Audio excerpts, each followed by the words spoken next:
Sub-Inspektur Sritaran adalah bekas pegawai pasukan F PDRM yang telah pun bersara daripada polis Diraja Malaysia PDRM. Beliau adalah anak kelahiran Teluk Intan, Perak. Beliau menyertai PDRM pada 9 September 1978 sebelum ditempatkan dalam Batalion 21 Pasukan Polis Hutan PPH di Teriam Pahang pada April 1979. Selepas menjalani kursus asas konstebel di Pusat Latihan Polis Jalan Geni, Kuala Lumpur. Antara pengalaman yang sukar dilupakan beliau adalah apabila nyaris maut bersama mandur estate dan 8 pegawai serta anggota pasukan F pada 10 Mei 1986. Ketika bertugas dalam PPH, dia bersama beberapa rakan setugas menghadiri sesi temuduga untuk menyertai pasukan F sebelum dipilih secara rasmi untuk menyertai pasukan elit itu pada 3 Januari 1983. Sebaik menyertai pasukan F, saya bersama 2 lagi rakan dibawa ke sebuah rumah di Jalan Geni sebelum dikuarantin di situ dan hanya dibawa keluar setiap pagi ke Tasik Titiwangsa untuk latihan kecergasan. Latihan pertama untuk tujuan utama adalah belajar menoreh getah di sebuah ladang getah di Kuang, Selangor sebelum ditugaskan untuk menyamar sebagai penoreh getah dalam Ops Ula di sebuah ladang getah berdekatan stesen kereta api lama di Kuala Kubu Baru, Selangor. Menurutnya, selepas melakukan penyamaran selama beberapa bulan di ladang tersebut, dia mendapati tiada unsur atau pergerakan komunis di ladang itu sebelum ibu pejabat pasukan F meminta dia balik ke pangkalan untuk tugasan lain. Tugas kedua saya adalah menyamar sebagai pekerja ladang selama 11 bulan di ladang Kepong Meh Mentakap, Pahang pada Jun 1985. Ketika itu saya baru berusia 22 tahun dan sepanjang penyamaran saya perlu mencari maklumat mengenai ketua pasukan kerja bersenjata AWF ke-15 Parti Komunis Melaya PKM, District Committee Member DCM Wong Chiu Nam atau Ah Poh Suk dan pengikutnya yang dikatakan sering datang ke situ untuk mendapatkan bekalan makanan, katanya.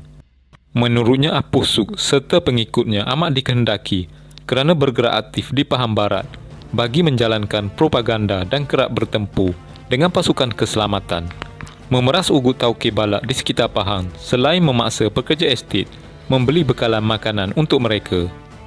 Di sana saya tinggal dengan mandu Ladan dan keluarganya.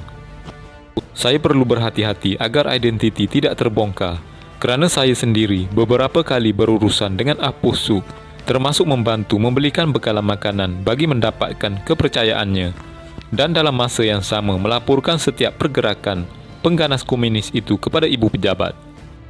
Meskipun sudah dilatih untuk kerja penyamaran, namun pertemuan pertama bersama anggota PKM yang menyapa saya dari belakang membuatkan saya takut, gemetar, namun demi tugas, saya menjadi rapat dengan mereka.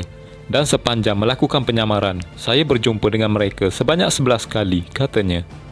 Bapa kepada 2 anak itu berkata, ketika itu mereka tidak mempunyai telefon bimbit seperti sekarang.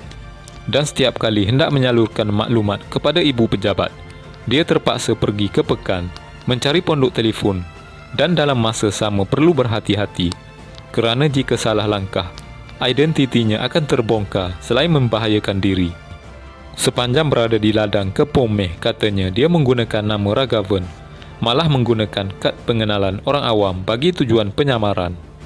Menceritakan kembali kejadian pada 10 Mei 1986, Sritaran berkata 3 pegawai dan 5 anggota sudah tiba di rumahnya di dalam ladang itu seawal jam 3 pagi. Pada hari berkenaan sebelum bersembunyi di dalam stor baja di rumah yang sama. Kebetulan hari itu merupakan hari pertama puasa. Namun, pasukan kami sudah bersiap sedia bagi menghadapi sebarang kemungkinan di dalam stor berkenaan. Pasukan serbuan menunggu dengan sabar kedatangan Ah Poh Suk serta pengikutnya dan penantian berlanjutan hingga ke malam. Kira-kira jam 8 malam, kami terdengar suara lelaki dan wanita bercakap dalam bahasa Tionghoa dan 2 lelaki yang dipercayai Ah Poh Suk dan orang kanannya berada di ruang tamu, manakala 2 wanita termasuk isterinya berada di ruang dapur. Pada mulanya, Ah Poh Suk bertanya di mana isteri dan anak-anak mandu, dan selepas berpuas hati, mereka ke kenduri di rumah saudara. Kami berbual kosong di ruang tamu dan sambil menunggu makanan yang sedang disediakan oleh istrinya di dapur, katanya.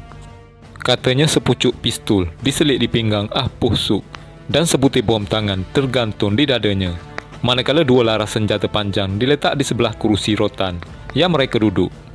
Isteri Ah Puh Suk dan seorang lagi pengikut wanita pula berada di dapur untuk menyediakan makanan, juga membawa senjata masing-masing yang diletakkan di dinding.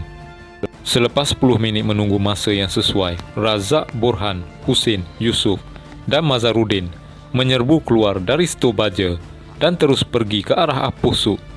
Zahaliman bersama Riboy menuju keluar rumah melalui pintu belakang, manakala Husin menuju ke arah dapur untuk menahan dua pengganas wanita. Menyadari kehadiran mereka, Ah Puh Suk terus memegang bom tangan di dadanya, menyebabkan tembakan terpaksa dilepaskan ke arah pengganas itu dan orang kanannya. Husin pula terpaksa menembak dua pengganas wanita di dapur yang turut mengambil senjata mereka untuk bertindak balas, katanya. Beliau berkata semua mereka termasuk anggota pasukan F menarik nafas lega kerana pin bom tangan belum sempat ditarik oleh Ah Puh Suk. Jika tidak, pasti nyawa kesemua mereka yang berada di dalam rumah melayang.